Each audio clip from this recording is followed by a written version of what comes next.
Aveline, take us to the exact second Orson Ketterly appeared. What did your body do before your mind caught up? I was in a grocery store parking lot in a town I chose because nobody knew my face. My hands shook so hard I dropped my keys, and the clink on the asphalt sounded like a gunshot. When I looked up, he was there, Orson, close enough that I could smell the cologne I used to buy him when I still believed in our marriage. He said my name like he owned it. "Aveline Thornridge, please, just hear me out." My body went cold first, then my thoughts struggled to move. 3 years collapsed into one flash. The balcony rail biting my spine, his hand steady on my arm, his voice calm as he explained what I made him do.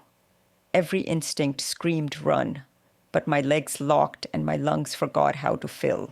Before the danger, who was Orson in the beginning, and what made you trust him? I met Orson on a campus where everything felt safe. He was the kind of man professors remembered and strangers trusted. He spoke like he'd already won his future, and people leaned in without noticing how quickly they were giving him the benefit of the doubt. I was studying psychology. Sure, that training made me harder to fool, not easier. Orson made me feel chosen, seen, like my thoughts mattered to someone impressive. He offered confidence, like a gift, and wrapped it in charm. After graduation, we moved fast. A wedding, new jobs, a tidy apartment, a life that looked correct from the outside. My parents loved him. His parents praised me. Friends called us solid. And I believed it, because the early version of him was generous with affection and careful with appearances. And that beginning was real enough to make me doubt the ending. When did love start turning into control? And what were the first rules you didn't recognize as rules? After Elowyn was born, the shift wasn't loud. It was small, like a door, closing softly until you notice you can't open it. Orson began asking where I was, who I texted, and why I didn't answer. He framed it as concern, new parent anxiety, protective love, so I tried to be grateful instead of wary. Then he suggested a joint bank account. "We're a family," he said, smiling like a vow. He pushed me to close my personal account. No secrets. He checked receipts, questioned a coffee, asked why I needed anything extra when we had everything. I learned to explain myself before he even asked. I learned to anticipate his mood the way you anticipate weather. I told myself it was a stress, that it would pass. But control doesn't arrive with a siren. It arrives wearing your partner's face. Who was the first person to notice something was wrong, and what did they see? Nix Ardenvale noticed before I did. She'd been my closest friend since high school, the one person who could look at me and know when I was lying to myself. She visited when Elowyn was still small, and Orson, too casual, too entitled, picked up my phone and scrolled through my messages while I made coffee. Nix watched him, then watched me. "Does he always do that?" she asked. I laughed and said he was making sure I didn't miss anything important. Nix held my gaze like she was anchoring me. "That isn't normal," she said. I felt heat rise in my face. I minimized it. I told myself we were just tired new parents and Orson was anxious. Nix didn't argue. She just looked at me with a worry I couldn't carry. Later, when she left, I told myself her warning was overreaction. I didn't understand that the first red flag often looks like a small inconvenience you learn to tolerate. How did he isolate you without it feeling like a locked door at first? By the time Cyran was born, Orson didn't need to check my phone as often. He'd already started shrinking my world. He called Nix toxic, said she was jealous, said she wanted to sabotage our marriage.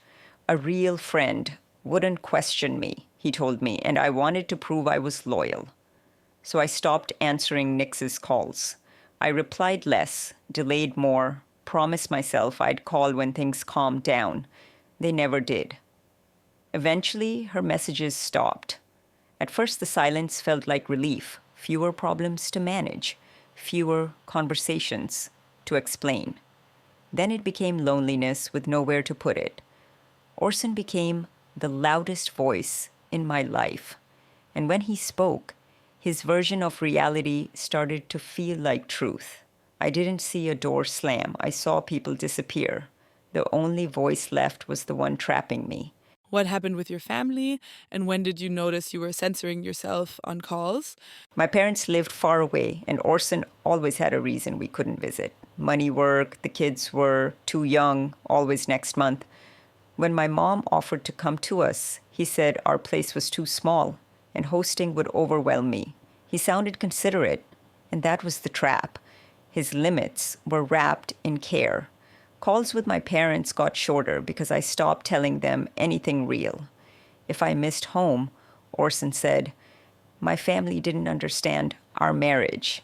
If I sounded tired, he said I was ungrateful and making him the villain. After calls, he'd ask what we talked about, so I started filtering myself in real time. Later, I realized he didn't need to ban my family. He just made contact expensive, one reasonable excuse at a time. Distance became part of the trap.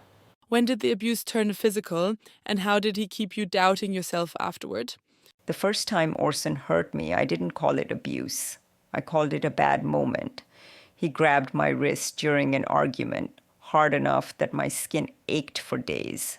Another time he shoved past me and I hit the wall, stunned by how easily it happened. He apologized fast, blaming stress, sleep deprivation, money, sometimes blaming me more softly. My tone, my attitude, the way I pushed him. The apologies were almost worse than the violence because they arrived with tenderness that made me question my memory. I learned to manage him, speak carefully, keep the kids quiet, avoid topics that sparked his temper. Safety became a job with no weekends. I kept waiting for the man I married to return, not realizing the return was part of the strategy. Tell me about Cyran's birthday. What happened that made the mask slip in front of other people? It was supposed to be simple. Cupcakes, a few neighbors, kids running around in socks. I reminded Orson because I'd learned reminders were safer than surprises. When he came home and saw people in the apartment, his face changed like a switch. Why are all these people here? He demanded. I said it was Cyran's party. I said I told him. He denied it with perfect certainty, as if refusing something could rewrite it. I watched the room stiffen, smiles fading, parents gathering their coats. I apologized, not because I believed I was wrong, but because I needed the moment to end. Orson held the anger until the last guest left. After the door shut, the apartment was normal. Counters, balloons sagging. That normality haunts me because it was the calm space where he decided to punish me without witnesses. After everyone left, what did he do and what kept you from leaving that night? He cornered me in the kitchen and said I embarrassed him, that I made him look like a bad father. I apologized, hoping it would calm him. It didn't. His hand hit my face so hard I tasted blood. The shock wasn't only pain. It was the certainty that something had changed. Orson stared at me like I'd forced him. Look what you made me do, he said, calm enough to scare me more than the slap, then walked away as if the subject was settled. I wanted to grab Elowyn and Cyran and run, but leave to where? He controlled the money and the car keys. I had no job, no cash, and 2 sleeping children. Fear lived in the math. That night, I learned love wasn't stopping him. Logistics were. How did Orson shape other people's perception of you, and how did that trap you into silence? Orson did something smarter than hitting me. He prepared the world not to believe me. At dinners, he spoke with gentle worry about how I was struggling, mentioning anxiety, depression, the toll of motherhood in a tone that sounded compassionate. People praised him for being patient. I smiled and stayed quiet. If I contradicted him, I'd look defensive. If I stayed silent, his story grew stronger. At home, he used the same language after arguments he started. "You're not yourself," he'd say. "I don't know how to help you."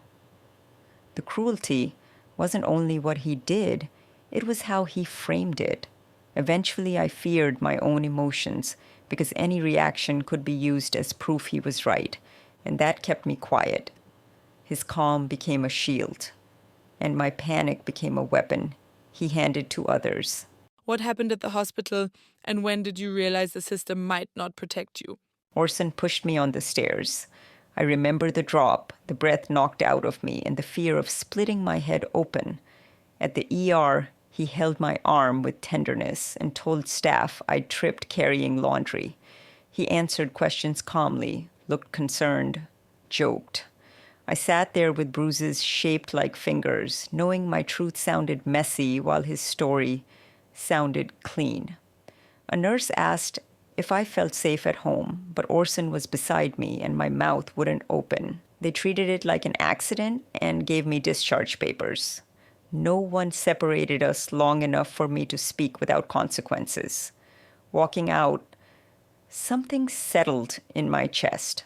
Nobody was coming unless I built the exit myself. I didn't need a dramatic rescue. I needed a system that could recognize a performance. So I started planning in silence. How did you start planning to leave without him noticing, and what did those first steps cost you emotionally? I opened a new bank account at a different branch and transferred small amounts, $20, $50, just enough to gather hope without triggering suspicion. I called a domestic violence hotline from a device Orson didn't monitor. The woman on the line didn't judge me. She gave me steps, documents, an emergency bag, a plan for leaving fast. I packed essentials for Elowyn and Cyran and hid the bag under coats in the closet. I made lists in my head, not on paper. I deleted call logs. Every small action felt like betrayal, and then I reminded myself staying would be the real betrayal. I moved through the house like a shadow, terrified he'd notice the change in my eyes and punish me for it. Every day, I rehearsed escape and pretended nothing. Walk me through that night on the balcony. How did he confront you when he realized you were preparing to leave? Orson came home late with alcohol on his breath and a calm anger that felt worse than shouting. I said we could talk after I put the kids to bed. He grabbed my arm and pulled me toward the balcony, and I knew he didn't want a conversation. He wanted control. Outside, he shoved me against the railing and spoke close to my ear. "I know what you've been doing," he said. Then he listed the bank account and the bag, like he'd been reading my life from a file. My stomach turned to ice. "Did you think I wouldn't find out?" he asked, as if my escape plan offended him. His grip tightened. "You're not leaving me," he said. "You're not taking my kids." In that moment, I understood he wasn't reacting to betrayal. He was reacting to losing ownership. In those seconds on the balcony, what saved you and what happened when the police arrived? He pushed until I felt myself tip backward. I saw the drop and understood he'd prepared the story. He'd told people I was unstable, so my death would look self-inflicted. His face wasn't rage, it was decision. I tried to plead, but his voice stayed calm. "They deserve better," he said, as if he were protecting Elowyn and Cyran from me. Then Elowyn called from inside, "Mommy?" Orson froze, his grip loosened, and I used that moment. I shoved him away and ran, grabbed the kids, locked us in their room, and called 911. When officers arrived, Orson acted concerned and said I was having a breakdown. I sounded panicked. He sounded steady. They told us to cool off and left. After the door closed, I knew protection was an illusion I couldn't afford, and I stopped waiting for it. After that night, why did you choose disappearance instead of divorce or court like people expect? Fear turned into clarity. Orson had money, connections, and a reputation, and he'd already spent years shaping me into a cautionary tale. Fragile mother, unstable wife. If I filed for divorce, It wouldn't be a clean exit. It would be a war, and I could picture the courtroom. Orson composed, me shaking. I imagined him using my panic as evidence, pushing for custody, forcing constant contact, waiting in parking lots with a smile that meant danger. Normal channels felt like another arena where he could win by performing stability. The choice was brutal. If I stayed, I might die, and Elowyn and Cyran would lose me forever. If I vanished, I'd become the mother people hate. The difference was this: leaving gave me a chance to survive long enough to return. So I chose survival. Who helped you plan the unthinkable, and what price did she make you face? I contacted Celia Brackenwhite through an encrypted app Orson didn't know existed. We weren't close, but we'd reconnected, and she'd escaped a violent relationship under a new name. When she called, she didn't soothe me. "Tell me everything," she said. So I did. The control, the bruises, the balcony, the police leaving. Celia listened like she was mapping a burning building. Then she said, "I can help, but you need to understand the cost." She named it plainly. I would have to leave Elowyn and Cyran behind. No calls, no messages, no contact that could lead Orson back to me. It could be years. My throat closed, but I pictured the railing again. "If I stay, I die," I said. Celia exhaled. "Then we do it carefully," she replied. She insisted. One conclusion. No doubt. You recorded videos for Elowyn and Cyran. What did you say to them in those messages? The hardest part wasn't the route. It was leaving my voice behind. I recorded 3 videos on Celia's phone. One for Elowyn, one for Cyran, and one for both. I told Elowyn I was proud of her and that my love would never leave, even if my body couldn't stay. I told Cyran nothing was his fault and that I would always love him, no matter what anyone said. In the shared video, I tried to name safety without naming Orson. "Mom has to go away for a while to keep everyone safe, but I will come back." I cried so hard I had to stop and start again. When it was over, I felt hollow, like grief had moved into my bones and taken up permanent space. When I finished, I shook. How did you create the opening to disappear, and what did goodbye look like that morning? I told Orson I needed a weekend alone to clear my head. To my shock, he agreed, pleased, because it made him look like the patient husband. That morning, I kissed Elowyn and Cyran longer than usual. Cyran wriggled away to play, too young to notice. Elowyn hugged me and asked where I was going. I told her it was a short trip and I'd see her soon. It was the cruelest lie I've ever said. I drove to Devil's Canyon State Park and parked near a trailhead. I left my phone on the seat, my wallet in the compartment, and a note I made sound final. I hiked to an overlook, removed my wedding ring, and placed it where it would be found. Each step after that felt like walking away from my name. After you left the ring, how did you actually vanish, and what did it feel like to speak your cover name? Celia wanted one more breadcrumb, something that looked like hesitation. I left a scarf Orson had given me, folded beside the ring. Then I took a back trail she'd mapped. No signs, no tourists, just dirt and my own breathing. She was waiting at a pull-off, engine running. The second I got in, I started crying like my body had been holding it in for years. Celia drove straight to a tiny town and introduced me to Eudora Maverson, an older woman renting a spare room. My cover name was Calla Vennick, and saying it felt like stepping into someone else's coat. Eudora didn't ask why. She pointed to the stairs, named the rent, and gave me the first safety I'd had in years. Silence. Once you were gone, when did you first see the world's reaction, and what did it do to you? I tried not to look, but grief has a magnet. After weeks, I went to the library and searched my own name. The headline said I was missing, presumed dead at Devil's Canyon. It listed my car, the note, the search, and the absence of a body. Then Orson appeared in an interview holding my children. He said I'd been struggling, that he'd tried to get me help, that he wished he'd done more. He used the same careful language he'd used at dinners, and strangers believed him because he sounded steady. He launched a fundraiser, and people donated. I closed the browser and walked back to Eudora's house in a fog. That night I cried until my ribs hurt. I was alive, but I felt buried, watching Elowyn and Cyran through glass I couldn't break. After you arrived under a new name, what did survival look like in the first weeks? In that town, I became Calla Vennick, and even saying it felt like borrowing someone else's skin.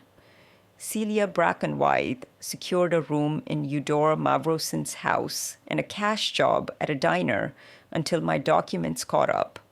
The first weeks were pure vigilance. Every creak sounded like Orson. Every customer's glance felt like recognition. I worked doubles because if I stopped moving, I'd think of Elowyn and Cyran and collapse. At night, Eudora left tea by my door and invited me to watch game shows. I always said yes, because silence was the loudest place to miss them. Celia called from burner numbers, brief and strict. Eat, breathe, stay invisible. Kindness felt suspicious, but I took it anyway. One careful day at a time. I slept in bursts, listening for footsteps in the hall. When you finally checked your own case again, what did you see Orson doing with your disappearance? I saw him turning my disappearance into a public identity. It wasn't just interviews, it was infrastructure. He posted updates, thanked donors, spoke about awareness, and repeated the same careful story. I'd been struggling, he'd tried to help, he wished he'd done more. The more he said it, the more people treated it like fact. He built a foundation in my name, and strangers defended him online the way my old friends once did, because his grief looked organized. I understood why he'd planted that narrative for years. It made him credible and made me a warning. If I ever returned, I wouldn't be a survivor. I'd be the unstable wife who ran. That realization was colder than rage. He was fortifying the public against me before I could speak back. What was the emotional toll of living as dead, and how did you stay connected to your children? The months after that were strange. I was alive, but not living. I woke up, worked, came home, slept, repeated. Eudora never pressed me, but she was kind. Tea outside my door, a seat beside her, so I wasn't alone. Celia called every few weeks from burner numbers, short and strict. Eat. Sleep. Stay invisible. I wrote letters to Elowyn and Cyran that I could never mail. On birthdays, I wrote until my hand cramped, begging them to understand someday. The box under my bed became proof I was still their mother. Sometimes I checked the news and saw Orson turning my death into a mission. Headlines, donations, speeches.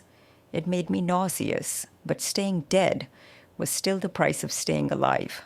I mourned my name like a person. When did you realize someone was hunting you, and what did that first contact look like? I thought I'd learned every face in that diner until Merrick Halrose sat at my counter and watched me work like he was studying a map. When I brought his check, he said, "You look familiar." My heart slammed, but I smiled and said, "I got that a lot." He left a generous tip and a card. Private investigator. The title alone made my hand shake.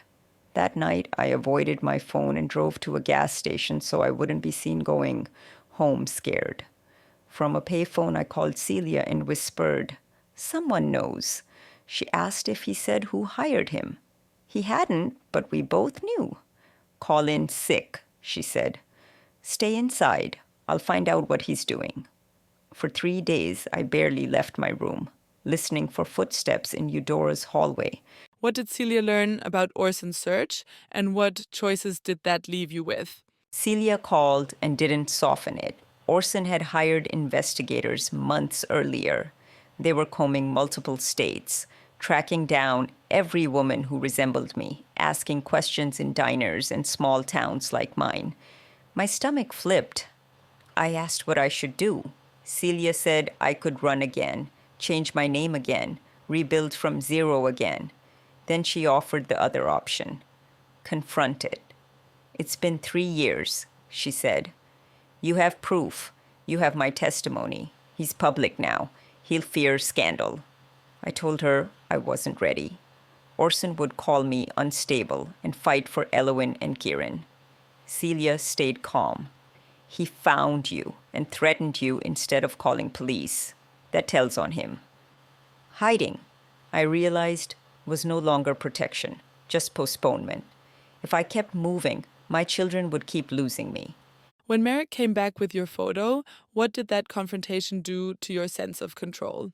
Merrick returned and slid a photo across the counter. It was me, 3 years younger. Do you know this woman? He asked. I said no, but my pulse betrayed me. Her name was Aveline Thornridge, he said. She died at Devil's Canyon, or at least that's what everyone thinks. I kept my face neutral and told him he was wrong. Merrick tapped the picture.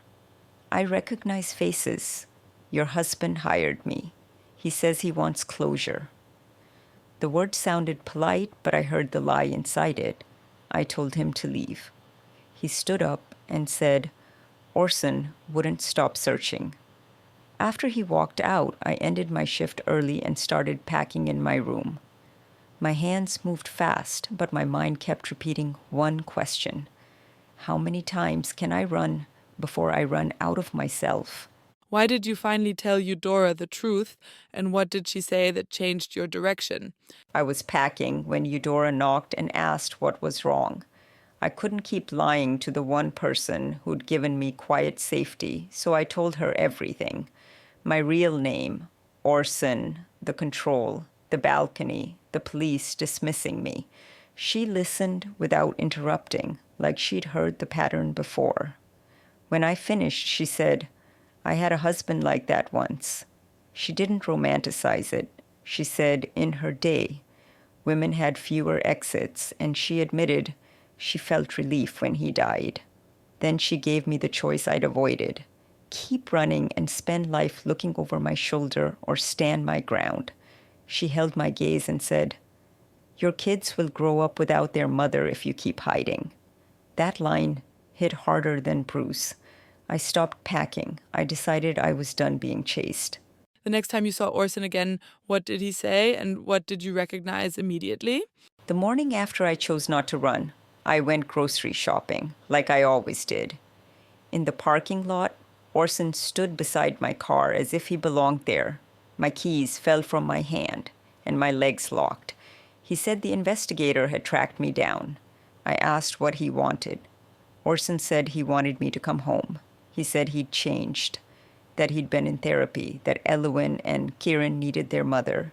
His words were gentle, but his posture was possession. I thought about the balcony, about how calm he was making my death look self-inflicted. I told him I didn't believe him. His expression tightened, a crack in the mask. Eudora's words rang, stand your ground. I kept my voice steady and waited, because persuasion was never his endgame. Control was. What did he say next that made it clear this wasn't reconciliation, and when did you realize he was recording? I told Orson he tried to kill me. He didn't deny it. He repackaged it. Therapy, growth, a bad place. Then the real him surfaced. He said if I didn't come back, he'd tell everyone I was alive, that I faked my death, that I abandoned Elowyn and Cyran. He promised police, charges, prison, and full custody. I tried to bluff and said he couldn't prove I was alive. Orson lifted his phone. He'd been recording the entire conversation. I just did, he said. He gave me 24 hours in a meeting place, a coffee shop at noon. If I didn't show, he'd go to authorities first. If I ran, he said, people were already watching me. My fear turned into clarity. He didn't find me to make amends. He found me to reclaim ownership. After he left that ultimatum, where did you go and what did Celia say when you called? I didn't drive back to Eudora's house. I went to a motel on the edge of town and paid cash because I needed one place Orson hadn't touched yet. From the room phone, I called Celia. Before I could speak, she said, "I know." She told me they'd followed her too, that she tried to lose them, but professionals don't lose. She apologized, even though it was Orson's obsession. I said he was threatening to expose me. Celia asked what I wanted, and my mind went straight to Elowyn and Cyran. Birthdays I missed, letters I couldn't send, a life lived as a rumor. I said I couldn't go back to him, but I couldn't lose my kids forever either. Celia went quiet, then said there might be another option. Risky, but possible. What was Celia's risky option, and why did it make sense, even with legal danger for you? Celia said, "What if we expose him first?" It sounded terrifying, but it sounded like freedom. She said Orson had built status on my supposed death. If I returned quietly, he'd own the story again. I said no one would believe me. Celia said, "Belief follows proof." She listed what we had: the videos for Elowyn and Cyran, hotline documentation, medical records, and her testimony. Then she gave me the simplest logic.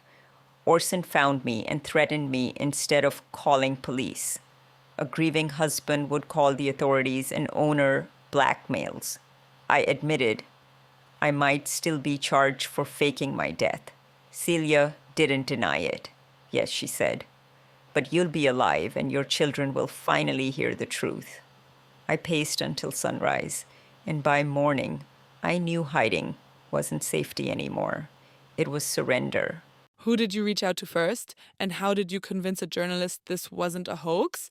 I called Saskia Delmont, a journalist who covers domestic violence. She asked if it was a hoax. I said I was alive, and I could prove it. We met in a diner booth, and I brought what Celia had saved: hotline records and the videos I recorded for Elowyn and Cyran. I told Saskia about the balcony, the police dismissing me, and why vanishing felt like my only exit. She warned me that once this aired, there was no taking it back. I said there was no going back anyway. Then I played the parking lot recording, Orson threatening prison and demanding I return. Saskia's expression changed. "This isn't just an allegation," she said. "This is coercion on tape." She leaned in and promised to verify everything, because proof is what makes the world listen. Once Saskia started verifying, what happened when the story finally aired and the public reacted? Saskia built proof like scaffolding. She interviewed Celia, confirmed my hotline contacts, and pulled my hospital records. She found other women too. Briar Hollisby, who dated Orson before me, described the same control. Tamsin Quell, a former co-worker, described being cornered and then discredited. Then the report aired in prime time. The missing mother alive, the foundation in her name, and Orson's threats on tape. My name trended within minutes. Some people condemned me for faking my death. Others said the system fails victims and desperate choices happen. Orson released a statement calling me unstable, but the recording undercut him. Anyone could hear the ultimatum. By morning, donors demanded answers, and his employer announced an investigation. For the first time, Orson couldn't hide behind my silence, and I couldn't hide behind being dead either. What did the legal fallout look like for you, and why did you decide to turn yourself in? The spotlight didn't erase the law. Police wanted to talk, and I knew hiding again would confirm their worst assumptions. Celia helped me find Ariadne Wexcombe, a lawyer who understands domestic violence cases. Ariadne was blunt. I would likely be charged, insurance fraud, and filing a false report tied to my staged death.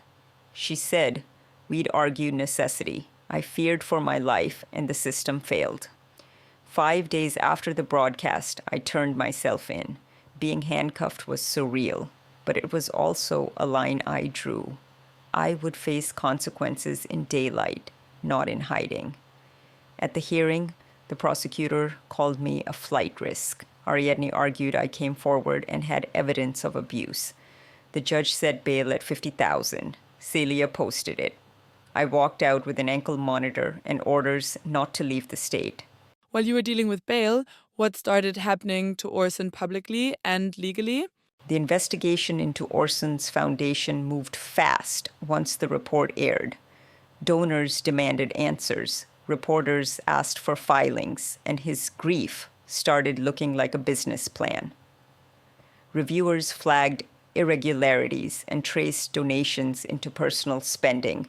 He never mentioned on stage. Prosecutors focused on what was current and provable. The parking lot recording where Orson threatened prison and demanded I return. Extortion doesn't depend on old bruises. Orson was arrested within 14 days of the broadcast.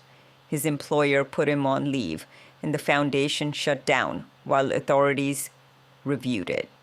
Elowyn and Cyran were moved first to my parents for stability.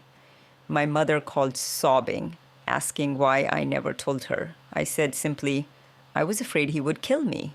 Hearing her cry made the years feel suddenly real and unforgivable. What happened in your own criminal case, and how did you handle being judged for surviving the way you did? Ariadne warned me the law would not bend. Just because my reasons were real, I was charged for the false report and insurance-related fraud tied to my staged death. I expected jail. Ariadne negotiated a plea that forced the court to see context, hotline records, ER documentation, the extortion recording, my cooperation, and my clean history. In court, I admitted what I did was wrong because pretending otherwise would erase everyone I hurt, especially Elowyn and Cyran. Then the judge said something I didn't expect. Legal channels exist, but they often fail people trapped in violence. I received probation and community service instead of prison. I cried with relief, not because I felt innocent, but because I felt seen as a whole person, not a headline. Custody is the part that breaks hearts. How did the court decide where Elowyn and Cyran would live? Child Protective Services opened an investigation, and it felt like being examined under a bright light. They interviewed me, my parents, Celia, Eudora, and teachers who had watched my kids grieve. A therapist explained what the loss and the sudden return had done to Elowyn and Cyran, and why consistency mattered more than punishment. Orson fought through lawyers, insisting I was unfit because I disappeared. The court disagreed. Citing the pattern of abuse, his recorded threat, and the danger he posed, the judge terminated his parental rights. After the ruling, a social worker brought Elowyn and Cyran to me. I moved to a small house outside Denver so my parents could support the transition, and Eudora came too, renting the basement like she'd always belonged. We needed a village, not a verdict. What was it like seeing Elowyn and Cyran again, and how did you begin rebuilding trust?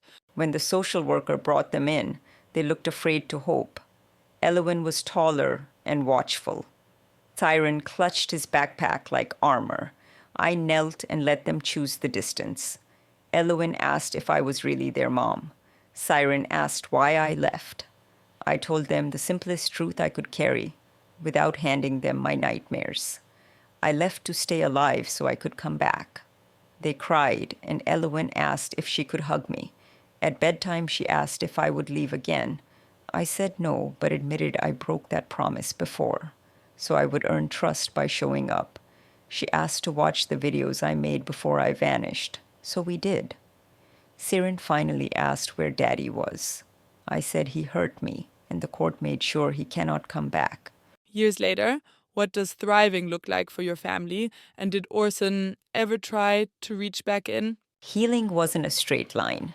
Elowyn had nightmares. Cyran tested every boundary, and I learned to stay when their anger rose instead of flinching away.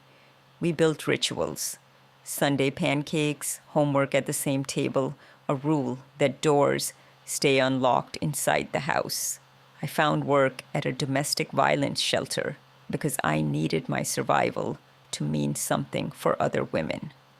Orson served time, and after his release, he sent a letter through lawyers, packaging regret in careful language. I didn't hand that burden to the kids right away. Later, with boundaries, they chose what contact felt safe. Elowyn stayed silent. Cyran wrote a short reply. Later, Elowyn wrote a school essay calling me her hero. We celebrated with ice cream, and I realized thriving is ordinary days without fear, the decision to keep showing up. Before we wrap, what do you want people to take from this, and how can they support survivors? I want people to understand that leaving is not one moment, it is hundreds of decisions made under fear.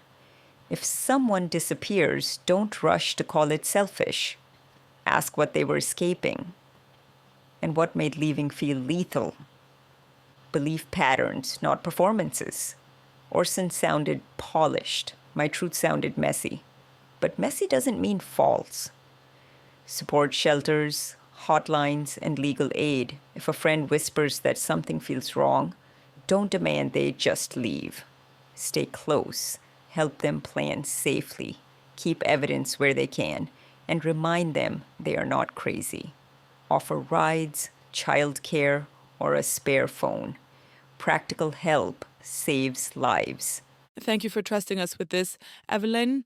If this story moved you, share it, leave a comment, and subscribe to Broken Relationship Tales so more survivors are heard.